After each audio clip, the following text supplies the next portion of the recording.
अस्सलाम वालेकुम। उम्मीद है आप सब खैरियत से होंगे। Happy independence day.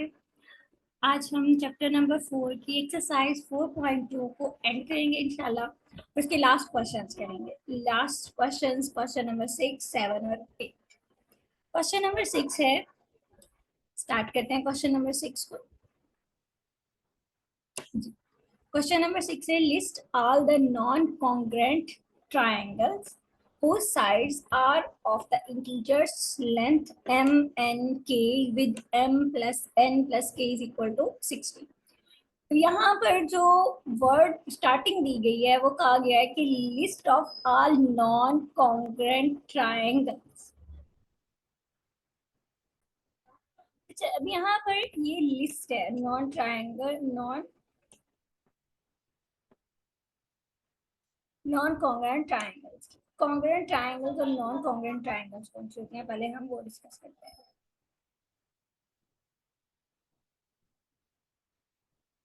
एक ही आपके पास ट्रायंगल है, फर्ज करें कि आपकी साइड 4, 3 और 5। दूसरी ट्रायंगल है हमारे पास 3, 5, 4। मीन्स इसकी जो साइड्स हैं उनकी लेंथ जो है वो सेम है, तो ये कॉन्ग्रुएंट है। अब आते हैं नॉन कॉन्ग्रुएंट कौन सी होती हैं। अब मैं यहाँ पर नॉन कॉन्ग्रुएंट ट्रायंगल्स ड्रॉ कर रही हूँ।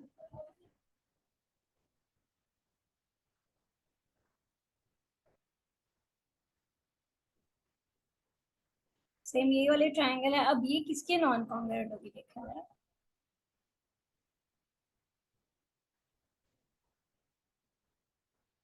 जिसकी लेंथ इससे टोटली डिफरेंट है। तो ये दोनों जो है ना, ये नॉन कॉन्ग्रुएंट है, नॉन। और ये हमारे पास क्या है जी, कॉन्ग्रुएंट है। ठीक है, अब यहाँ पर लिस्ट दी गई है, मतलब वो एक से ज्यादा ट्रायंगल्स है। List of all non congruent triangles, list है नॉन कॉन्ग्रुएंट ट्रायंगल्स की। अब नॉन कॉन्ग्रुएंट ट्रायंगल्स है मींस अब यहाँ पर इसकी लेंथ्स एक दूसरे से डिफरेंट होगी। नॉन कॉन्ग्रुएंट से मुराद है उनकी जो क्रॉसपॉन्डिंग हम पेयर्स ले रहे हैं ना ट्रायंगल्स का, उनकी जो लेंथ्स हैं वो एक दूसरे से डिफरेंट होगी, वो वेरी कर रही होंगी। उसके ऊपर कंडीशन क्या है, who sides are of the integer, जिनकी जो साइड्स हैं वो इंटीजर्स हैं। इंटीजर्स, इंटीजर्स आपने पढ़े हुए हैं। लेंथ इंटीजर लेंथ में है, इंटीजर में है। यहाँ पर ये भी कंडीशन है, वो रियल नंबर या कॉम्प्लेक्स नंबर्स में नहीं है, वो इंटीजर्स में है। अब इंटीजर्स की लेंथ क्या है, m n and k with, अब उसके ऊपर वो क्या कंडीशन है, m plus n plus k is equal to 16, कि तीनों का सम जो है वो 16 के इक्वल होगा। चलें अब देखते हैं जी, हम ये तीनों का सम अगर 16 के इक्वल है तो वो नॉन कॉन्ग्रुएंट तो किस तरह से है। Here m n k are the length of the sides with m plus n plus k is equal to 16. Note that the non-congruent means order of the side does not matter. अब non-congruent है तो इसका मतलब है कि इनकी sides का order matter नहीं कर रहा है, कि ये साइड्स जो है वो एक दूसरे से सेम नहीं होंगी, ना ही इस ऑर्डर के साथ वो चलेंगी कि कौन सी बड़ी है कौन सी छोटी है। Also for a triangle the sum of two smaller side must be greater than the third. अब अगर हम ट्रायंगल की बात करते हैं तो ट्रायंगल में उसकी दो छोटी साइड्स का सम जो होता है वो उसकी थर्ड वन से मस्ट बी ग्रेटर। दो सम लेना अगर हम टू स्मॉल साइड्स का, तो वो जो है वो थर्ड वन से क्या होगा, वो ग्रेटर होगा। जैसे कि हम यहाँ पे कहते हैं, जैसे हमारी ये दो स्मॉलर साइड्स है, इनका हम सम लें तो ये थर्ड वन से ग्रेटर है। And difference of two larger side is less than the third one, और अगर दो बड़ी साइड्स का डिफरेंस लें तो वो लेस होगा थर्ड वन से। ये जो है ये ट्रायंगल्स की, हमने ट्रायंगल्स के रूल पर डिस्कस किया। Thus we have to make exactly 3 part of 16। तो हमें 16 के 3 पार्ट्स बनाने पड़ने हैं। 16 के 3 पार्ट्स कैसे हैं, m and n k, क्योंकि 3 लेंथ्स हैं। विद कंस्ट्रेंट मेंशन अबव, उसके ऊपर जो कंडीशंस लगी गई हैं वो कौन सी कंडीशन है, क्यों, क्योंकि ये नॉन कॉन्ग्रुएंट ट्रायंगल है। ट्रायंगल की हमने भी दो कंडीशंस को डिस्कस किया है, थर्ड तो हमें गिवन है। दो कंडीशन क्या है कि सम ऑफ टू स्मॉलर साइड्स जो होंगी must be greater then third one. दो स्मॉलर साइड्स का जो सम होगा वो ग्रेटर होगा थर्ड वन से। तो दो स्मॉलर साइड्स हमने कह रही है m और n, दो स्मॉलर साइड्स हैं, इनका जो सम होगा वो ग्रेटर है थर्ड वन हमारी के। दूसरी कंडीशन है difference of two larger side is less than the third one, कि अगर हम डिफरेंस लेंगे दो साइड्स का तो वो लार्जर होगा किससे, लार्जर थर्ड वन, जो वो लार्जर क्या है थर्ड वन उससे क्या होगा, लार्जर होगा। तो m minus n less equal है k से, और थर्ड कंडीशन जो है हमारी गिवन है m प्लस एन प्लस के इज इक्वल टू 16। अब इन्हीं कंडीशन के लिहाज से हमने वैल्यूज को पुट करके चेक करना है हमारी किस तरह से 16 हम अचीव कर सकते हैं। देखिए 16 को अचीव करने के लिए हमारे पास दीज आर 16 इज इक्वल है m प्लस एन, m और n को प्लस करें तो वो जो नंबर आएगा वो आपके पास k से ग्रेटर होगा, तो 9 प्लस 7 16। अब हमारी कंडीशन, एक तो कंडीशन ये भी है कि m और n को माइनस करें तो यहाँ पे हमारे पास यहाँ पे क्या आएगा, 7 माइनस 2 कर लें या 2 माइनस 7 माइनस 5 हो जाएगा, तो वो लेस हो जाएगा 7 से इस कंडीशन में। ठीक है, अगर 16 हो गया। अब ये जो पेयर है हमारा, देखिए इसको, ये पेयर किस तरह से बन रहा है, 4 प्लस 5 ये क्या है जी, ये लेस होगा 7 से। ये भी फर्स्ट कंडीशन को फुलफिल कर रहा है। हमारी जितनी भी, हमने चेक करना है कि 16 की पॉसिबिलिटीज क्या क्या हैं, 16 को हम किस तरह से बना सकते हैं, और उन पॉसिबिलिटीज के ऊपर ये कंडीशंस चेक कर लेनी है। पहले हमने पॉसिबिलिटीज, जैसे हमारी पार्टीशन थी ना, हमने पार्टीशन चेक की थी कि 1 प्लस 1 प्लस करके, इसी तरह से हम ये 16 की पॉसिबिलिटीज चेक करते हैं। 16 की पॉसिबिलिटीज हमने वो चेक करनी जिनमें हमारे तीन तीन के आ रहे होंगे। ठीक है, एग्जैक्टली 3 पार्ट। सिंपली ये भी काम पार्टीशन का किया हुआ है, मतलब हमने 16 की तीन तीन पार्टीशन की है, लेकिन हमने वो वाली पार्टीशन लेनी है जिनके ऊपर ये तीनों कंडीशन में से कोई भी कंडीशन फुलफिल हो रही है। ठीक है, यहाँ पे 4 प्लस 6, यहाँ पर प्लस 6, आपके पास 16 आ गया। 5 plus 5 is equal to plus 6 16। तो these are the 5 in the numbers. तो ये जो है ना हमारी पार्टीशंस या इसके पार्ट्स जो कि हमने किए हुए हैं, ये एग्जैक्टली कितने नंबर्स है, 5। तो आपने इस तरह से इसकी पॉसिबिलिटीज चेक कर लेनी है कि ये कितने हमारे पास बन सकते हैं। जितनी भी पॉसिबिलिटीज थी वो सारी हमने कर ली हैं तकरीबन। अच्छा, अब यहाँ पर अगर हम कोई और पॉसिबिलिटी करना चाहें तो रादर देन वो पॉसिबल है या नहीं है, फिर हमारी ये जो कंडीशन है इनमें प्रॉब्लम आ सकती है। ठीक है, तो हमने ज्यादा ग्रेटर नहीं जाना है, हमने सिर्फ इतनी ही करनी। नेक्स्ट ये क्वेश्चन नंबर 7 है। क्वेश्चन नंबर 7 पे आते हैं। क्वेश्चन नंबर 7 है, a box contain many identical reds, contain many identical red blue white and green marbles. जो हमारे पास बॉक्स है उसके अंदर रेड ब्लू और ग्रीन कलर के मार्बल्स है, मार्बल्स मीन कंचे, तो वो जो है वो बॉक्स के अंदर कंटेन कर रहे हैं और वो एक जैसे हैं, आइडेंटिकल हैं। Find the ordinary generating function, हमने ऑर्डिनरी जनरेटिंग फंक्शन फाइंड करना है corresponding to the problem of finding the number of ways of choosing R marbles from the box such that the sample does not have the more than 2 red, more than 3 blue, more than 4 white and more than 5 green। अब हमने find करना है ordinary generating function, जो आपने starting में पढ़ा है generating function ordinary, ordinary generating function, और वो क्रॉसपॉन्डिंग किससे, to the problem of finding number of ways of choosing r marble.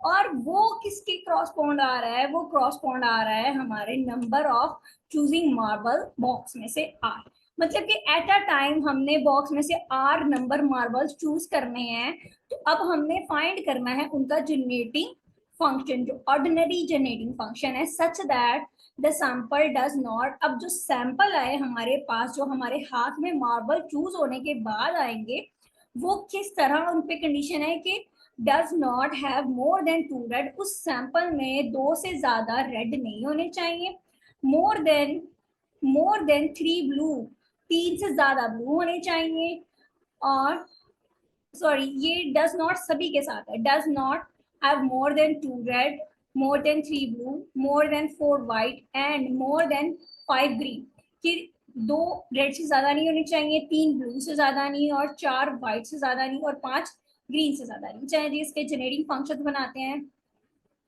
Available colours of red balls, marbles लिख लेंगे यहाँ पे, बॉल्स की जगह पे marbles are red blue white and green. As red marble are not more than 2, so generating function, क्योंकि ये 2 से ज्यादा मार्बल्स नहीं होने चाहिए, तो जो 2 से लेस होंगे वो जनरेटिंग फंक्शन मतलब जीरो आने के भी चांसेस है ना, x power 0 plus x1 x2, क्योंकि एम्पटी का तो कंडीशन ही ना दी के मस्ट भी एक आना चाहिए। अब blue marbles are not more than 3, blue marble जो है वो 3 से ज्यादा नहीं होने चाहिए। So the generating function 1 plus x square plus x cube, and the white marbles are not more than 4, so the generating function हमारे पास ये हो जाएगा। Green marbles are not more than 5, so the generating function this. अब हमने number of ways find करने हैं, hence generating function for all the marble according to the constraint is given by constraint के according जिस तरह से हमें थे हमने उनके generating functions कर लिए find। तो इन सभी generating functions को हम combine करते हैं, generating function red marbles, blue marbles, white marbles and green marbles। अब ये सारे जो हैं हमारे पास finite geometric series हैं। फाइनाइट ज्योमेट्रिक सीरीज का फॉर्मूला हम इन पे इंप्लीमेंट करते हैं, use the formula of s n a1 1 minus r power n over 1 minus r for all parts we get. हर पार्ट के लिए हम यही फॉर्मूला गेट करेंगे क्योंकि सारी ही हमारी फाइनाइट जनरेटिंग सीक्वेंस है, इनफाइनाइट नहीं है। सभी पे हम जब फॉर्मूला इंप्लीमेंट करेंगे तो आप डाउन जो है ना डिनोमिनेटर में जो टर्म है वो कंबाइन करके ये, क्योंकि हमने नंबर ऑफ बेस फाइंड करने हैं, आर जब हम चूज करेंगे ना तो वो कितने बनेंगे, क्योंकि हमें आर स्पेसिफिक को बताया नहीं गया है या हमारे पास दूसरी तरह से फंक्शन नहीं है कि हम आर को फाइंड कर सकें। तो यहीं तक आपने आंसर दे दिया, ठीक है। और अब एक्सरसाइज के लास्ट क्वेश्चन की तरफ आते हैं, question number 8। Determine the number of veg to colors the squares of a 1 cross n chessboard। Chess board के हमने डिटरमाइन करने हैं कि number of colours, number of ways of colour square, square जो उसके ऊपर होती हैं वो using the color red, white, blue if an even number of the square to be colored red। Chess board के जो कलर्स दिए गए हैं वो हमें रेड, व्हाइट और ब्लू दिए गए हैं, और इवन नंबर स्केयर जो है वो रेड कलर के साथ दी गई है स्कीम। हमने फाइंड करते हैं नंबर ऑफ वेज जो कलर होंगे, वो हमारे पास नंबर ऑफ वेज हमने उनके बता। अभी भी क्वेश्चन की स्टेटमेंट क्लियर नहीं हुई है, अब इसको और क्लियर करते हैं कि हमने नंबर ऑफ वेज फाइंड करने हैं, किसके नंबर ऑफ वेज कि कलर्स होंगे स्केयर के। स्केयर कहाँ पे है, स्केयर कहाँ पर है, वो स्केयर है चेस बोर्ड के ऊपर। चेस बोर्ड जो है वो आपकी उसकी उन्होंने आपको बता दिया गया कि 1 क्रॉस n की जो है वो चेस बोर्ड है, और उसके ऊपर जो कलर्स चूज गए हैं वो रेड, व्हाइट और ब्लू है। If n even number of square, अब उसके ऊपर तो ये स्केयर्स बने हुए हैं ना, अगर वो इवन नंबर हम लेते हैं तो वो रेड कलर, इस तरह से आपकी चेस बोर्ड होगी, इसके ऊपर स्केयर्स बने होंगे इस तरह से स्केयर, ठीक है। अब इनके कलर्स की अबाउट डिस्कस किया जा रहा है, तो हमारे पास कितने नंबर ऑफ वेज होंगे डिटरमाइन करने के लिए चेस बोर्ड के कलर्स की स्कीम से। So let AR denote the required number of ways and the unstable colors are red, white and blue। हमारे पास जो कलर्स हैं रेड, व्हाइट एंड ब्लू हैं। अब क्योंकि रिस्ट्रिक्शन नहीं है, as there is no restriction for the white color, so the generating function, अब white color के लिए क्योंकि कोई भी रिस्ट्रिक्शन नहीं है तो इसका जो जनरेटिंग फंक्शन होगा वो हमारे पास किस तरह से बनता है, 1 प्लस एक्स स्केयर ओवर 2, ये स्केयर की बात हो रही है, प्लस एक्स क्यूब ओवर 3 विक्टोरियल। ये आपके पास ये इस तरह से पूरी की पूरी सीक्वेंस आ रही है। Also there is no restriction for blue colour, blue colour की भी कोई रिस्ट्रिक्शन नहीं। रिस्ट्रिक्शन किस पे, रिस्ट्रिक्शन है रेड पे कि वो इवन नंबर की फॉर्म में आनी चाहिए। तो हमारे पास ब्लू पे भी कोई रिस्ट्रिक्शन नहीं, तो ब्लू का भी जनरेटिंग फंक्शन यही होगा। अब ये हमने 4.1 एक्सरसाइज के लास्ट क्वेश्चन में डिस्कस किया था, जब ये जनरेटिंग फंक्शन होता है हम उसको e पावर x की फॉर्म में लिखते हैं। तो as there is no restriction for the white color, so the generating function is e power x, and as there is no restriction for the blue color, so the generating function is e power x। As even number of square to be color red, so the generating function, जो इसका generating function होगा, यहाँ पर सही से लिखा नहीं गया, मैं इसको ठीक करके दोबारा से लिख देती हूँ, e power x plus e power minus x over 2। तो जनरेटिंग फंक्शन जब हम कंबाइन करेंगे, देखिए ये दोनों जनरेटिंग फंक्शन जब इससे मल्टीप्लाई होंगे, देखिए तो ये किस तरह से होगा, e power x plus x plus multiply होगी दूसरी टर्म के साथ भी ई पावर एक्स प्लस एक्स, और ये टर्म आपकी क्योंकि माइनस एक्स है, minus x denominator divided by 2 is equal है ई पावर 3x प्लस ई पावर सिंपली x ओवर 2। अब e पावर 3x ओवर 2 का भी आपको ओपन करनी आती है एक्सपोनेंशियल जनरेटिंग फंक्शन, और e पावर x की भी जनरेटिंग एक्सपोनेंशियल जनरेटिंग फंक्शन हमने ओपन किया है। तो एज 1 ओवर 2 हम कॉमन कर लेंगे, तो e पावर 3x का जनरेटिंग फंक्शन हम ओपन कर रहे हैं प्लस e पावर x का जनरेटिंग फंक्शन। तो here the term involving in the x r, अब x पावर r कोई स्पेसिफिक जो हमारा नंबर होगा उसके लिए जो हमारा कोफिशिएंट आएगा उसको फाइंड करने के लिए हमें x पावर r की टर्म फाइंड करनी पड़ेगी। तो x पावर r की टर्म जो है हमारे पास आ रही है 1/2 3x power r over r factorial plus x power r over r factorial and the coefficients of x power r over r factorial। जो x power r over r factorial के coefficients बनेंगे वो हमारे पास क्या बनेंगे, ar इज इक्वल है 3 power r plus 1 over 2, ये हमारे जो इनके साथ कोफिशिएंट है। Therefore the required number of ways, जो यहाँ पर required number of ways बन रहे हैं हमारे पास चेस बोर्ड में, वो बन रहे 3 पावर r प्लस 1/2।